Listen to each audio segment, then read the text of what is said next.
Internet, c'est une révolution comme il en arrive rarement dans l'histoire de l'humanité. C'est comparable à Sumer, l'invention de l'écriture, à Gutenberg, l'invention de la presse à imprimer, qui ont provoqué des changements absolument fondamentaux dans le développement de l'humanité. C'est ce qu'on vit actuellement.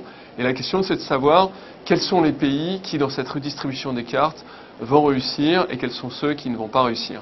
Et notre préoccupation, c'est de savoir quelles sont les clés qui nous permettrait potentiellement de réussir, sachant que c'est un enjeu qui s'organise aussi par l'État, qui s'organise aussi par la prise de conscience de la société civile.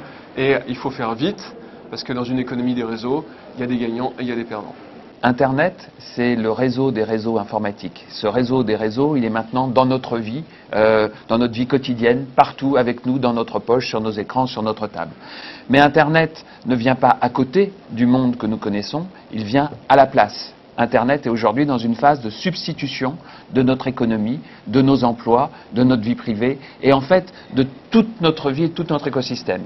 Et si nous n'agissons pas aujourd'hui pour avoir notre souveraineté numérique, pour avoir la maîtrise de notre destin sur les réseaux, eh bien, ça sera plan social après plan social et on perdra en fait ce qui fait la force de notre pays, sa culture et sa liberté.